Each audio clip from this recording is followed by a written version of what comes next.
Fala pessoal, vamos conversar hoje sobre raciocínio clínico? Eu sou a Maria Fernanda Jacó, mestre em fisioterapia, atuo no Pilates desde 2005 e ajudo você a se tornar referência no atendimento de dor utilizando o Pilates. E hoje nós vamos conversar sobre o raciocínio clínico, algo que eu comento aqui, que eu falo aqui muito e que existe uma forma de você construir o seu raciocínio clínico de forma bem sistemática, que eu vou te ensinar hoje esse passo a passo. Para quê? Para você correr menos riscos nos seus atendimentos e gerar mais resultados. Fica aqui comigo que hoje eu vou trazer esse passo a passo certinho para você. Gente, acho que a conversa vai ser muito gostosa hoje, porque a gente sabe que o raciocínio clínico ele tem uma importância enorme. Se chega um paciente, um aluno para você na sua aula de Pilates com dor, naquele momento você vai ter que tomar decisões. Seja uma decisão na avaliação dessa pessoa, se você vai realizar um movimento passivo ou um movimento ativo, dependendo da dor desse paciente. Você tem que entender qual que é a gravidade disso, qual que é a intensidade, a irritabilidade daquele tecido, para errar menos. Porque se você força um pouco a mais, até na tua avaliação, essa pessoa ela pode sair com dor da tua aula ou da tua avaliação.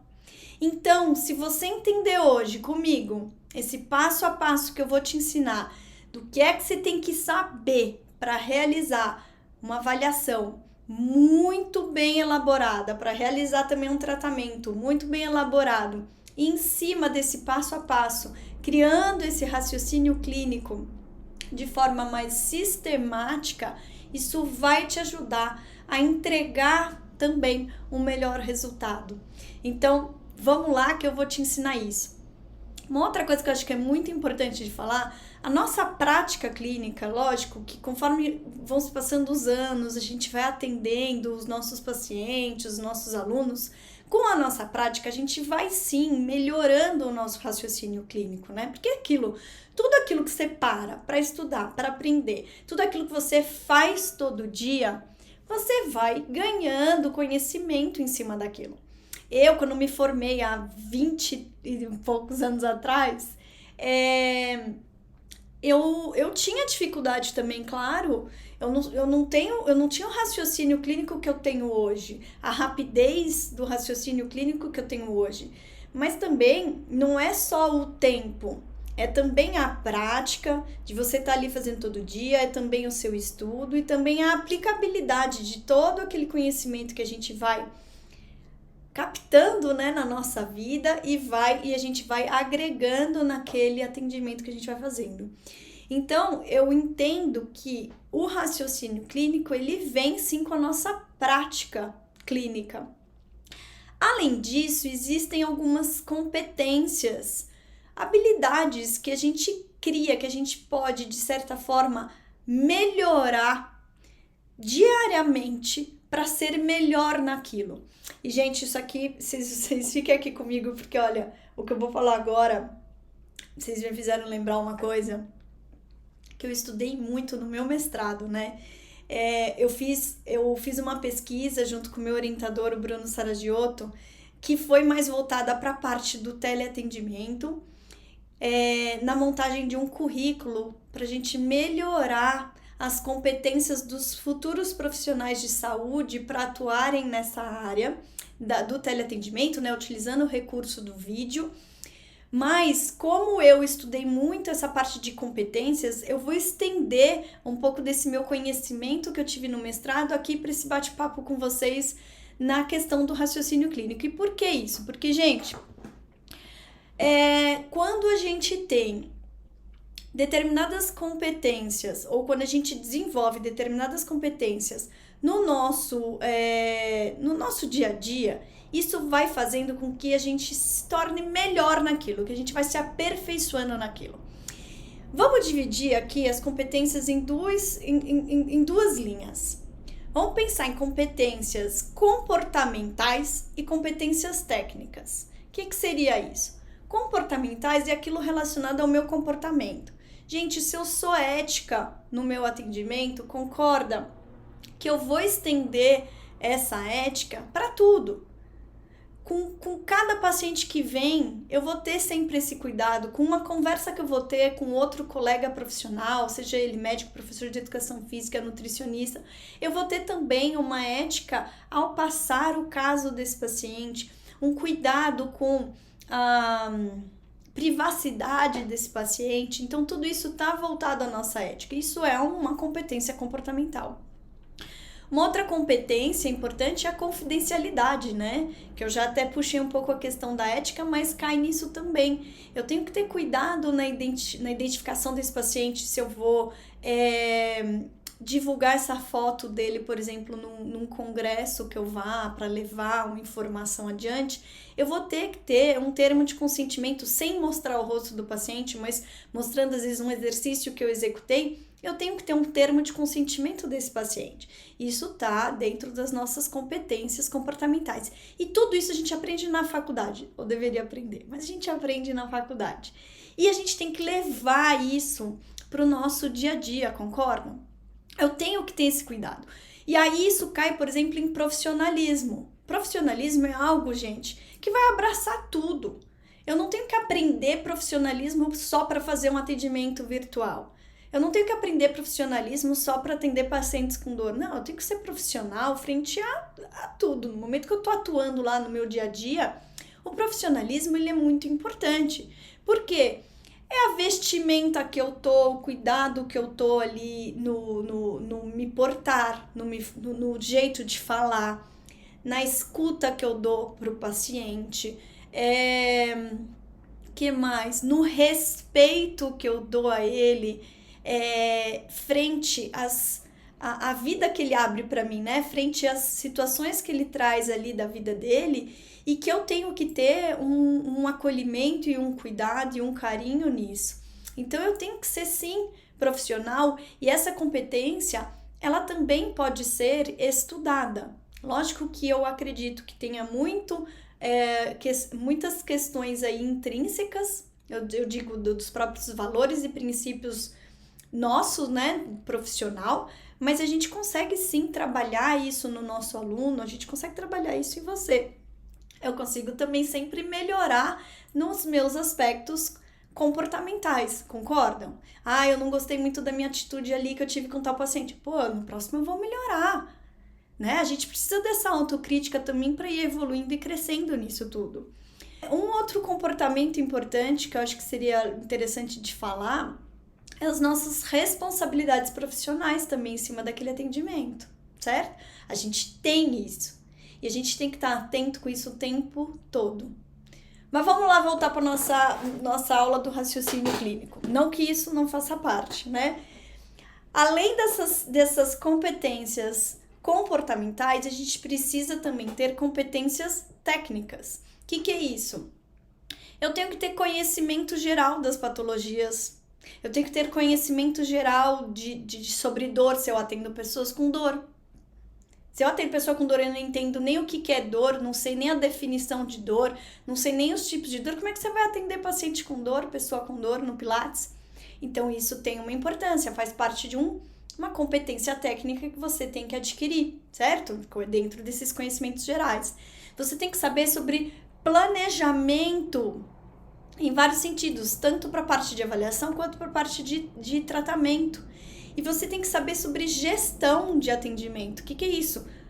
Eu tenho que gerir aquele atendimento, não só aquele único, mas também o processo todo do atendimento no paciente. Eu vou precisar de X sessões, vou precisar de um começo, meio e fim para alcançar esse resultado com o meu paciente. Então, eu preciso entender sobre isso, né? Essa complexidade de como gerir esse atendimento completo do meu paciente. É muito importante também você saber sobre aspectos legais, porque tem situações que eu vou ter que ter um cuidado nesse sentido também. Como eu dei o exemplo de você ter sempre o termo de consentimento do atendimento desse paciente, desse seu aluno. Isso é importante. Dependendo do país onde você trabalha, tem aspectos legais que são diferentes, né? Do que aqui no Brasil, enfim. Então, é importante você olhar para tudo isso. Uma outra coisa que eu acho que é importante da gente falar, deixa eu ver aqui se eu tô Se eu não tô esquecendo de nada para falar para vocês. Então vamos lá. Acho que uma outra coisa que é importante de falar é, no momento que você então tá lá diariamente atendendo essas pessoas no Pilates, você toma decisões a todo momento. Seja elas na avaliação, se você vai fazer um teste passivo ou ativo, ou os dois, seja num estresse de um tecido que você vai precisar colocar para ver se realmente ali tá com dor ou não, ou como que tá evoluindo, seja também num exercício que você vai propor para esse seu aluno, se esse exercício vai ser agora um pouco mais forte, mais intenso, ou um pouco mais fraco. Então você tá o tempo todo tomando decisões, certo? Como eu tenho que me basear para tomar essas decisões? Aí que tá a questão, que a gente vai começar a desenhar esse raciocínio clínico. Porque se você começa a criar, então, uma forma sistemática na sua cabeça para avaliar essa pessoa, para tratar essa pessoa, isso vai te ajudar demais a correr menos riscos e entregar mais resultado para ela. E eu vou te ensinar hoje esse passo a passo de como criar essa forma sistemática para você avaliar e tratar ela tendo menos riscos.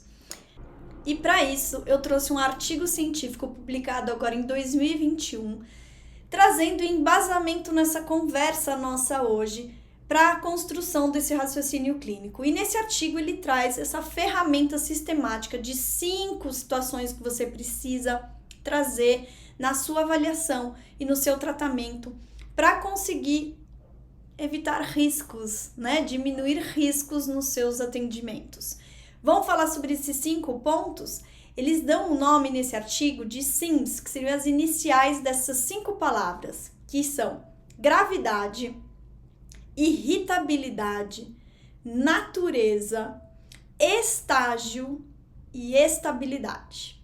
Eu trouxe em português, a sigla do SIMS está em inglês, mas para trazer isso para vocês. E nós vamos conversar agora cada um desses pontos.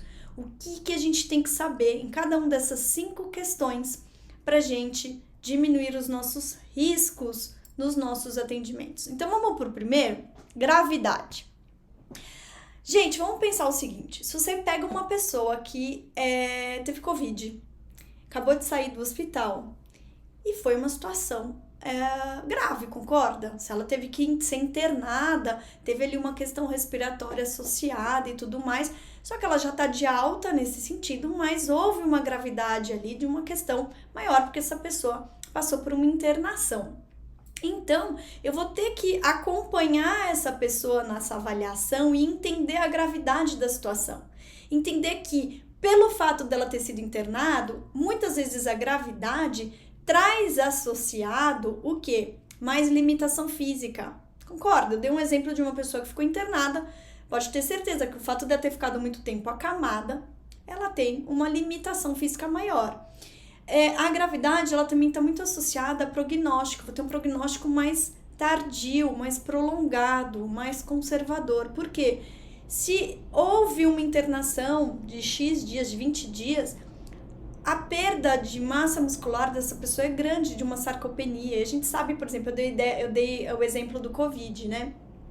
O Covid, a gente já sabe que por si só, principalmente aquele lá atrás, né, aquele mais grave lá que teve em 2020, 2021, a gente tinha um quadro de sarcopenia muito associado. Se você pega uma pessoa idosa, esse quadro de sarcopenia é maior, que seria essa perda de massa muscular. Então, tudo isso vai trazer uma limitação física maior e um prognóstico mais lento. Então, a gravidade daquela doença, da situação que a pessoa traz para mim na avaliação, vai já ditar para mim um cuidado que eu vou ter que ter, de uma demora maior, às vezes, para colher um resultado, de uma limitação maior física, e que isso pode impactar na tua avaliação. Então, se existe uma gravidade maior, gente, concorda comigo, se essa pessoa foi fazer uma cirurgia de prótese de quadril, mas deu uma... E prótese de quadril a gente sabe que põe no dia seguinte já teve alta, tá? Mas vamos supor que teve uma complicação na cirurgia. e ela teve que ficar internada por mais 5 dias. Vocês concordam comigo que talvez essa pessoa saia com mais limitação porque ela teve que ficar internada por mais tempo? Então, na minha avaliação, eu vou ter que ter um cuidado maior para entender como que está esse movimento no corpo dessa pessoa. Então, eu vou com mais cuidado para realizar, às vezes, um exame físico. Então, a gravidade, ela, quanto mais alta for, mais cuidado eu vou ter que ter no olhar dessas limitações físicas, se há realmente ou não. Na minha avaliação, se eu vou ter que ir com mais cuidado ou não. E muitas vezes o prognóstico pode ser um pouco mais lento, eu vou demorar um pouco mais para colher esses resultados. Mas se você já sabe disso frente à situação que a pessoa está te trazendo, você vai colocar isso para ela, você vai ter esse cuidado para colocar isso para o teu paciente, para o teu aluno, concorda? Eu vou colocar uma situação agora, eu vou trazer o outro ponto, que é a irritabilidade, e nós vamos trazer algumas discussões aqui de casos que eu acho que vai ficar bem claro para vocês entenderem. Então vamos para o segundo ponto, que é a irritabilidade. Então, o primeiro a gente falou de gravidade da doença. Se você entende a gravidade dela, você vai conseguir entender alguns pontos que você vai ter que ter de cuidado na avaliação e no tratamento.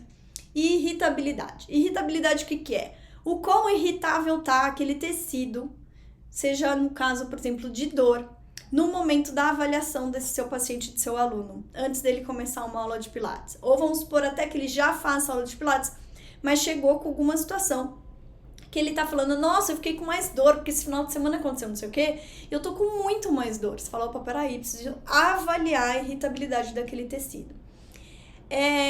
A primeira vez que eu estudei irritabilidade na minha vida foi quando eu entrei em contato com uma técnica que chama Maitland, que eu acho que muitos de vocês devem conhecer.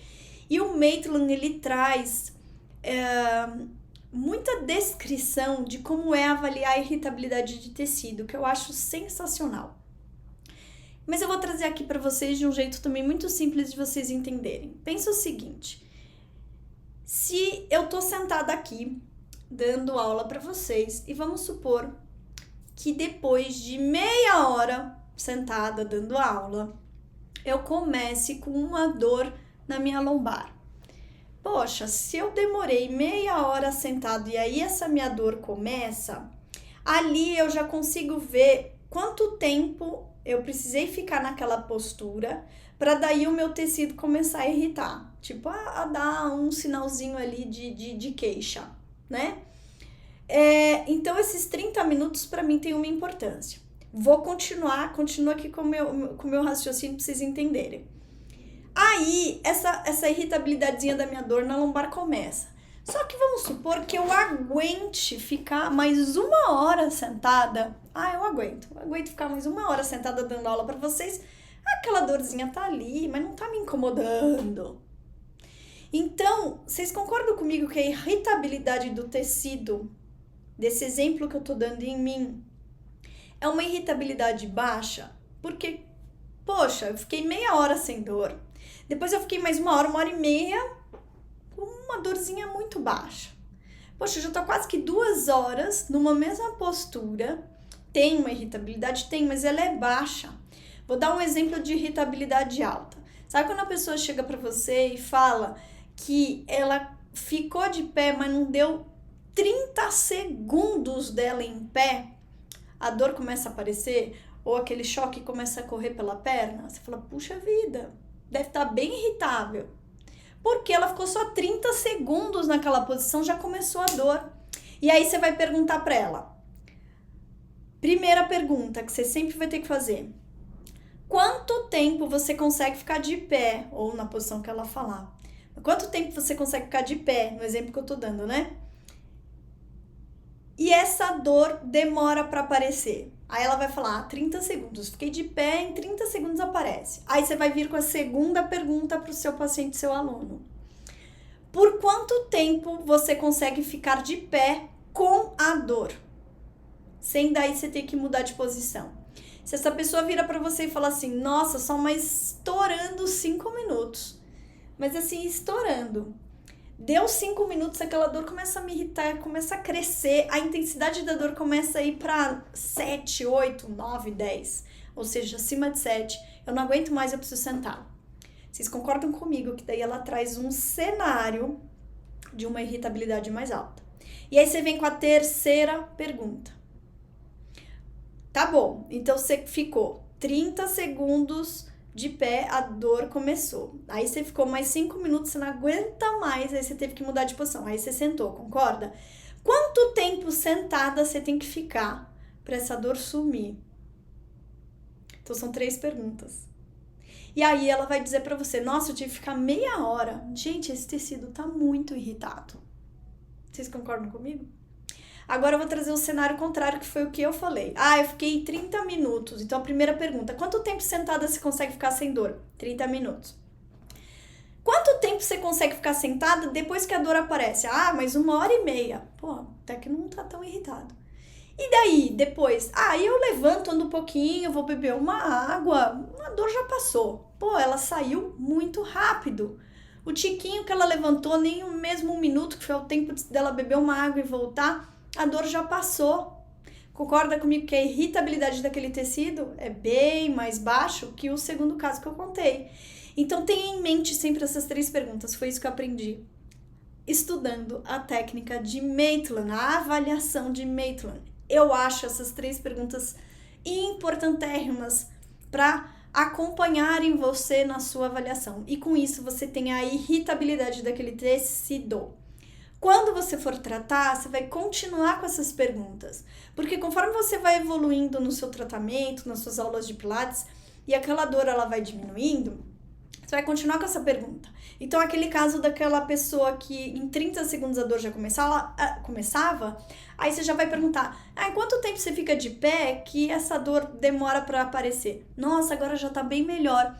Eu consigo ficar 10 minutos de pé e aí essa dor aparece. Gente, concorda que vocês estão melhorando o quadro de dor dessa pessoa?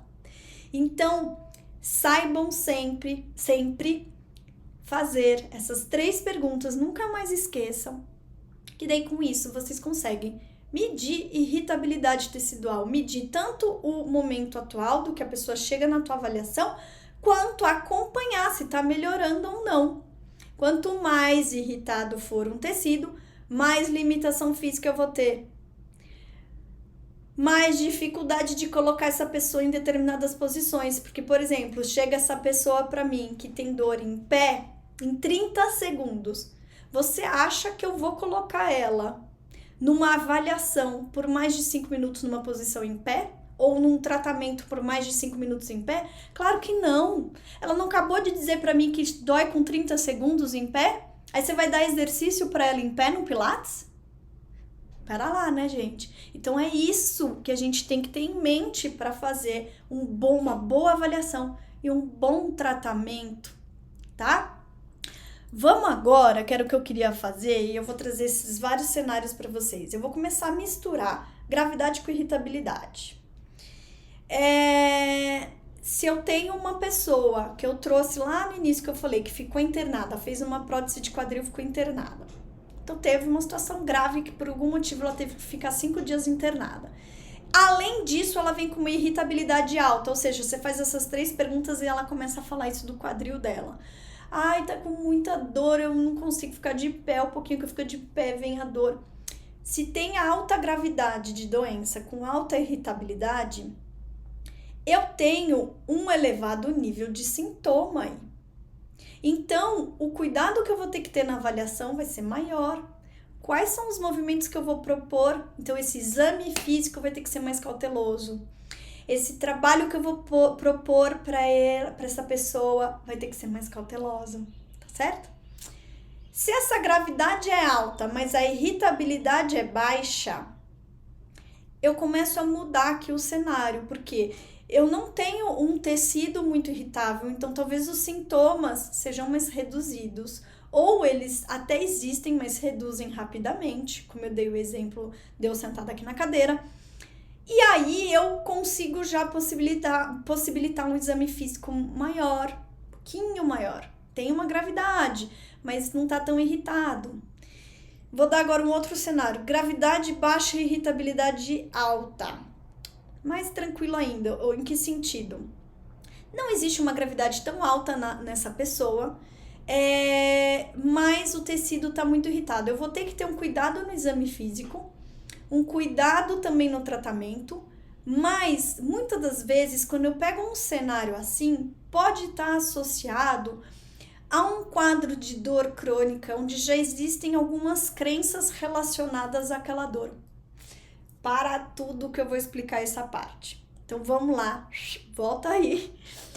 Vou começar tudo de novo. Gravidade baixa e irritabilidade alta. Exemplo, vou contar uma historinha aqui para vocês. Se eu pego uma pessoa que chega para mim com uma dor na região sacroiliaca, com alta irritabilidade, então ela chega para mim e fala, olha, toda vez que eu fico mais de 30 minutos sentada e no que eu vou levantar da cadeira, dói a minha sacroiliaca direita. E aí demora para melhorar. Eu tenho que andar e eu fico mais de meia hora ali andando, fico de pé, aí essa dor começa a diminuir. Essa dor, vamos supor que venha numa intensidade alta, ela coloca aí para você que vem nota 7 na escala, né, de 0 a 10. A gente sabe que dores na região sacroiliaca, a gravidade é baixa. Não é grave. A pessoa não tá sofrendo algo, não vai acontecer nada, ela não vai ter que ser internada após essa dor, num sentido assim grande. Mas eu não posso desmerecer a dor do meu paciente. Ele tá dizendo que a dor dele tá alta, aquele tecido tá irritado. Não necessariamente esse tecido pode ter lesão, porque daí a gente entra um pouco naquela aula de tipos de dor que eu trouxe para vocês e aquela explicação toda de tipo de dor nociceptiva, que pode ser que evolua ou não para uma dor crônica. Mas depois vocês puxam isso na minha aula lá de dor nociceptiva, para ficar mais claro isso para vocês. Mas vamos de novo. Então eu tô com uma pessoa com dor na região sacroiliaca, que não necessariamente é grave, a maioria dos casos de dor sacroiliaca não são graves, mas que tá com o tecido muito irritado. Demora para melhorar a dor, essa pessoa tem dor todos os dias, todo momento que vai do sentar para levantar, pum, dói. Ou seja, eu preciso ter uma cautela no exame físico somente para não provocar mais ainda aquele tecido que já está irritado. É isso. Mas não significa que no momento que eu vou dando exercício para essa pessoa, lógico, de forma gradativa, não significa que eu vou piorar a gravidade daquela doença, porque aquela doença não é grave. Não sei se eu fui clara na explicação disso aqui para vocês, mas isso é muito importante. Começar a entender também situações onde a gravidade é baixa e a irritabilidade do tecido é alta. Então eu vou ter que ter sim um cuidado no exame físico, um cuidado na evolução e progressão desses exercícios no tratamento, somente porque aquele tecido está irritado, mas ele não é grave, aquela doença não é grave. E se eu tenho o último cenário, o quarto cenário de gravidade baixa e irritabilidade baixa, o risco é bem menor e eu tenho um exame físico mais liberado, eu tenho também um tratamento mais liberado, ok? Beleza, vamos continuar? Trouxe então esses 2 pontos e agora eu vou falar do terceiro, que é a natureza. A natureza da doença. Aquela doença que eu tô avaliando, ela é de natureza músculo-esquelética ou não? É de natureza do sistema nervoso, seja ele central ou periférico? Ou não, eu tô frente a um quadro reumatológico. Se você consegue começar a entender na avaliação qual é a natureza, qual é a condição daquilo que a pessoa traz para você, aquilo já te clareia muito o que é que você está lidando. Porque se eu tenho uma condição somente musculoesquelética, é simples, você está num ambiente controlado, no sentido de que você está dentro da área que você atua. Então é fácil para você entender também quais são os testes físicos que você vai fazer, os testes especiais, o exame físico que você tem que fazer, quais são os exercícios que você vai ter que progredir frente àquela questão que a pessoa traz. Agora, se você está dentro de uma situação que você começa a observar um quadro reumatológico, peraí, ali talvez possa fugir um pouquinho do escopo da sua prática. Não, eu não tô tão acostumada a trabalhar com reumato. Gente, aí é o momento de você trazer uma abordagem ou interdisciplinar, ou de encaminhar esse paciente para uma pessoa que seja mais especializada naquele assunto que você identificou na avaliação. Dá para entender isso? Identifiquei uma pessoa idosa que está iniciando um quadro de demência e tem alguma questão aí de perda de memória associada. Se você trabalha e sabe atuar com pessoas com essas questões, que legal, continue, porque a gente sabe o quanto a atividade física é importante para isso também, né? A gente vai desafiar o cérebro dessa pessoa com essa questão. Mas se eu já não tenho tanto conhecimento nessa área, gente, vamos encaminhar para quem sabe. Então, você trazer a natureza da condição, daquilo que o teu paciente, o teu aluno traz, isso vai te ajudar muito a trabalhar com ele. E a dor, a gente que trabalha com dor, tem isso também. Se eu tô trabalhando com uma pessoa com dor crônica e a gente sabe o quanto Pilates tem um ganho espetacular com dor crônica, principalmente no dor lombar, né, que a gente tem evidência científica para isso. Mas se eu tenho uma questão com dor crônica, a gente sabe que a dor, ela é uma experiência sensorial e emocional, ou seja, eu vou ter aspectos psicossociais associados a essa dor. Eu tenho que saber lidar com isso.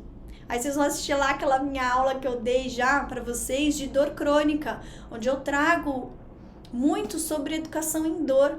Você tem que associar isso na sua prática, tá? Isso faz parte de uma condição ali que você atende e você tá dando o máximo para aquele paciente, para aquele seu aluno. No momento que você tá dando tudo que ele precisa, de todas as evidências científicas que a gente sabe hoje do que tem de melhor para uma pessoa com dor crônica, pode ter certeza que você vai atingir resultados com ele, entendeu?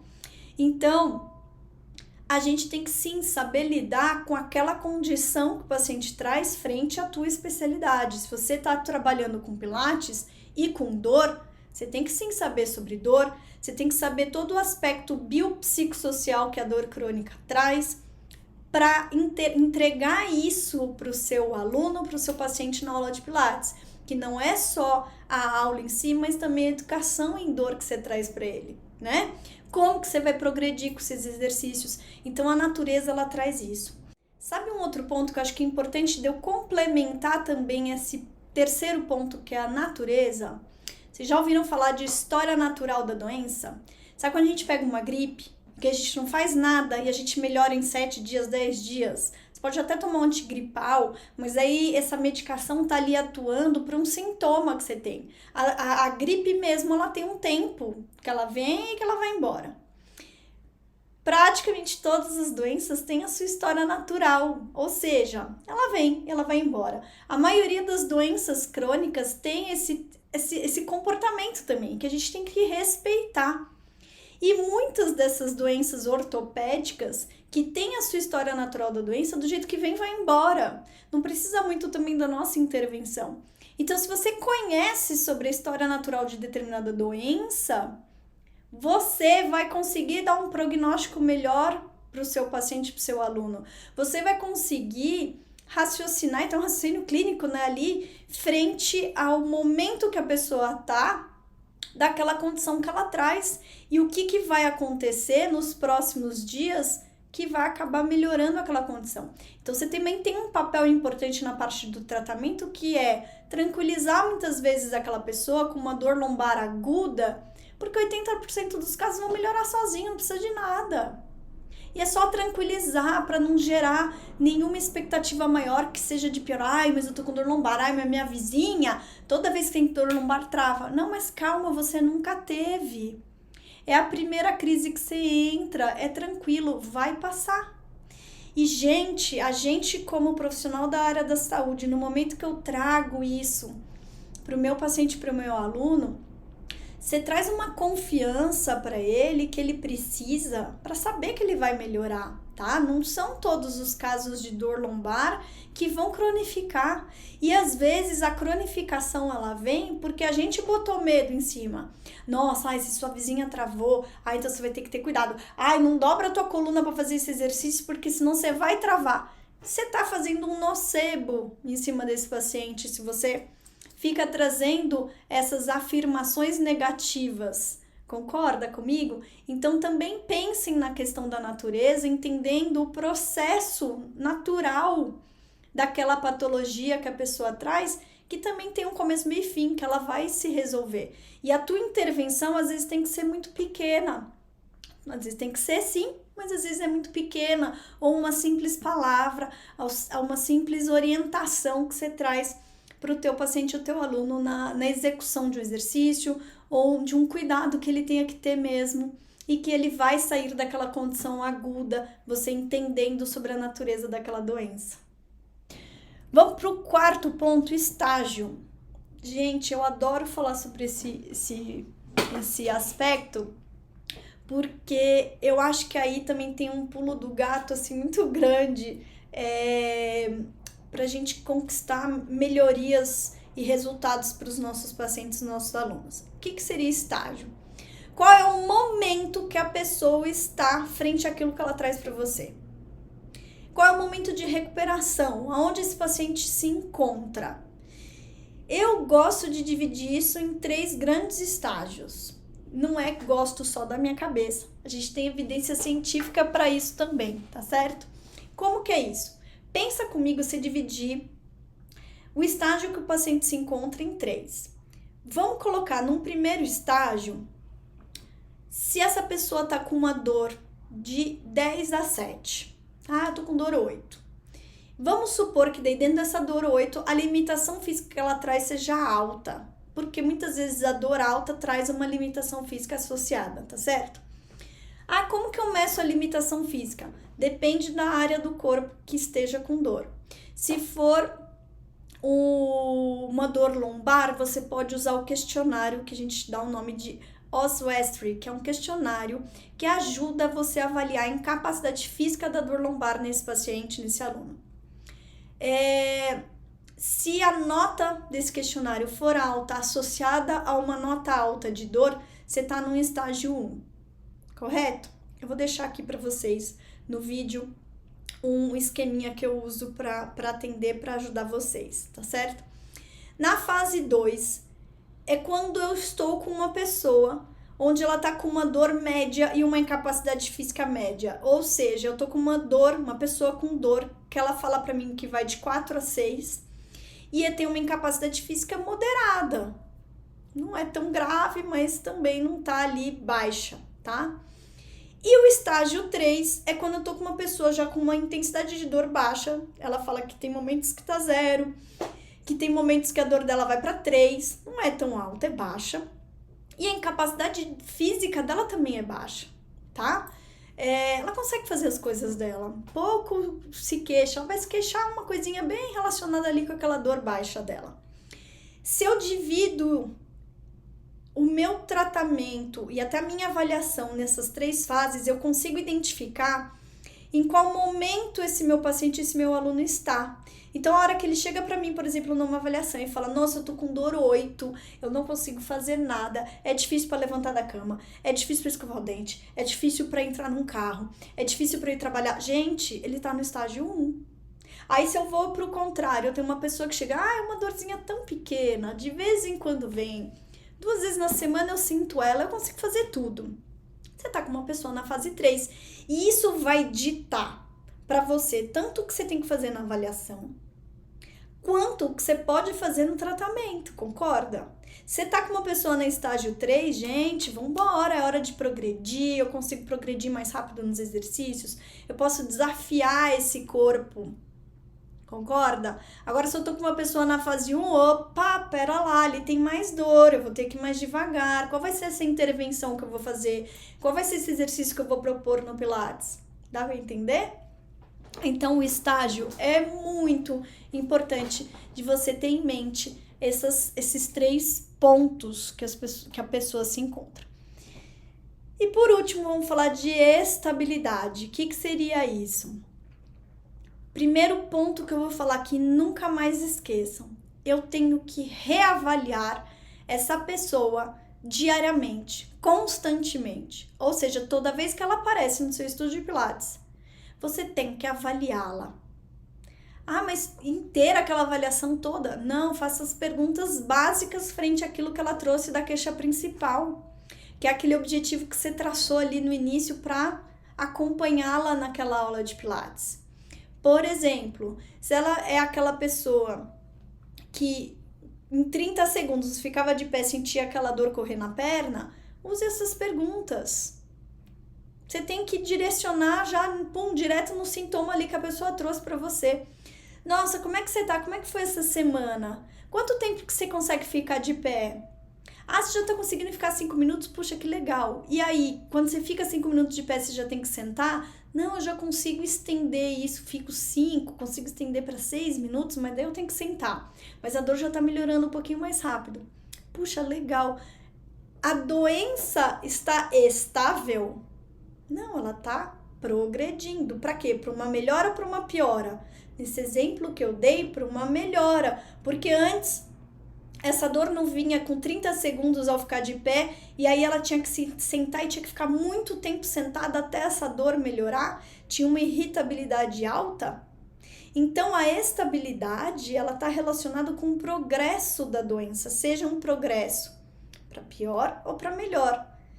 Eu tenho que então sempre entender se a questão que essa pessoa está trazendo para mim é uma questão estável, que está lá há muito tempo parada naquela situação que não melhora ou não piora, ou se aquela situação está caminhando para uma melhora, ou se aquela situação está caminhando para uma piora. Vamos pensar comigo. Se uma questão que a pessoa trouxe para você está caminhando por uma piora, dependendo daquilo que você tem feito na sua aula de Pilates, você acha que você está acertando ou está errando? Tá errando, né, gente? Então, esse cuidado que a gente tem que ter. A questão que o paciente traz pra gente, ela tem que ser ou estável, dependendo ali da situação. Às vezes a gente tem sim dificuldade de sair do lugar, ou você tem que caminhar para uma melhora. Isso vai variar, isso tem várias variáveis que vão influenciar nessa questão. Primeira de tudo, depende do que a pessoa tem. Né? Dependendo de uma patologia lá X, pode ser que o prognóstico daquela doença seja mais lento. Por exemplo, uma capsulite adesiva. A gente sabe que tem um prognóstico mais lento, a gente conhece em artigos científicos, a gente sabe quanto tempo essa patologia demora num paciente e a gente tem que também passar isso para ele. Né? Mas ele tem que ter uma melhora frente àquele prognóstico que é traçado, né? Que as evidências científicas trazem pra gente. Se você está à frente de uma situação que a pessoa está piorando, às vezes não é também culpa sua, às vezes é da patologia. E o que eu tenho que fazer? Eu tenho que encaminhar para um médico avaliar. Puxa vida, olha, doutor, você teria como reavaliar essa paciente? Ela não está melhorando, pelo contrário. Ela piorou a intensidade de dor, o local da dor aumentou, a frequência da dor aumentou. Vamos pedir uma avaliação médica?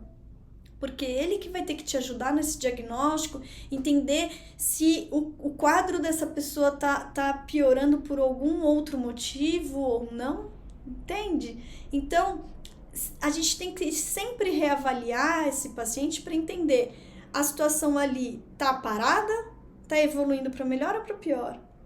E isso vai te ajudar muito também, não só no seu raciocínio clínico, mas também para dar o prognóstico para esse seu paciente, tá certo? E essas são as 5 situações que a gente tem que estar o tempo todo atento na avaliação, no prognóstico e no tratamento dos nossos pacientes. Gravidade, irritabilidade, natureza da doença, estágio e estabilidade. Se você sempre pensar nesses 5 pontos, a todo momento que você toma uma decisão, seja ela para evoluir num exercício no Pilates, seja numa avaliação que você está propondo no exame físico do paciente, você vai com isso evitar riscos e alcançar mais resultados nos seus pacientes, nos seus alunos com o Pilates, tá certo? Obrigada, gente. Até a próxima.